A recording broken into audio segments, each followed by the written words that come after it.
ಸಾಂಬಾರ್ ಮಾಡ್ತಾನೆ ಏನೋ ಒಂದ್ ನಿಮಿಷ ಬ್ರೋ. ಇದು ಮೊಸರಂತೆ. ಈ ಮೊಸರೊಳಗೆ ಏನ್ ಬ್ರೋ ಅದು ಕಡ್ಲೆ ಹಿಟ್ಟು ಮಿಕ್ಸ್ ಮಾಡ್ತಾನೆ. ನೆಕ್ಸ್ಟ್ ಈ ಈರುಳ್ಳಿ ಹಾಕ್ತಾರಂತೆ ಅದ್ರೊಳಗೆ. ಇದು ಎಂತ ಸಾಂಬಾರು ಅಂತ ನನಗಂತೂ ದೇವರನ್ನೇ ಗೊತ್ತಿಲ್ಲ. ಎಲ್ರು ನಾರ್ತ್ ಸೈಡ್ ಹೋಗಿ ನಾರ್ತ್ ಇಂಡಿಯಾಗ ಹೋಗಿ ನಮ್ಮ ಸೌತ್ ಇಂಡಿಯಾ ಫುಡ್ ಸಿಗ್ತಿಲ್ಲ ಅಂತ ಒದ್ದಾಡೋದು ನೋಡಿದೀವಿ. ನಾವು ಬೆಂಗಳೂರಲ್ಲಿ PG ಇರೋರು ಕರ್ನಾಟಕದಲ್ಲಿ ಇದ್ಕೊಂಡು ನಮ್ಮ ಕರ್ನಾಟಕ ಫುಡ್ ಸಿಗ್ತಿಲ್ಲ ಅಂತ ಒದ್ದಾಡೋ ಪರಿಸ್ಥಿತಿ ನಮ್ಗೆ. ಇದು ಏನ್ ಗುರು ನಜ್ಜಿ ಮೊಸರೊಳಿಗೆ ಕಡಲೆ ಹಿಟ್ಟು ಹಾಕ್ಬಿಟ್ಟು ಕಲಿಸ್ತಾವನೆ, ಆ ಈರುಳ್ಳಿ ಹಾಕ್ಬಿಟ್ಟು ಒಗ್ಗರಣೆಗೆ ಹಾಕ್ತಾನಂತೆ. ಅದೇನಾಗುತ್ತೋ ಗೊತ್ತಿಲ್ಲ ನನಗಂತೂ. ಕಡ್ ಕರ್ರಿ ಯಾ ಕಡ್ ಕರಿನಪ್ಪ ಇದು? ಬೋಂಡಾ ಬಜ್ಜಿ ಮಾಡೋ ಸೀಟ್ ಇದ್ದಾಗ ಇದ್ದದ ಹೆಂಗೈತೆ, ಅದು ಕಲ್ಸ್ಕೊಂಡ್ರೆ ಹೆಂಗೈತೆ?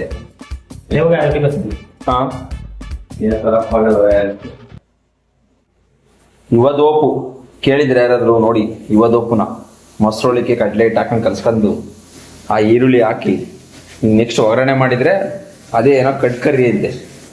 ಯಾವ ಕಟ್ಕರಿನೋ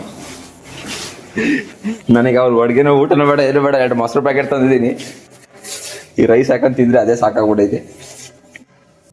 ನೀನೇನಪ್ಪ ಬೆಂಗಳೂರಲ್ಲಿ ಆರಾಮಾಗಿದ್ಯಾ ಜಾಲಿಯಾಗಿ ಅನ್ನೋರು ನೋಡ್ರಪ್ಪ ಈ ವಿಡಿಯೋನ. ನಮ್ಮ ಬಾಳ್ ಹಿಂಗೆ ಬೆಂಗಳೂರಲ್ಲಿ.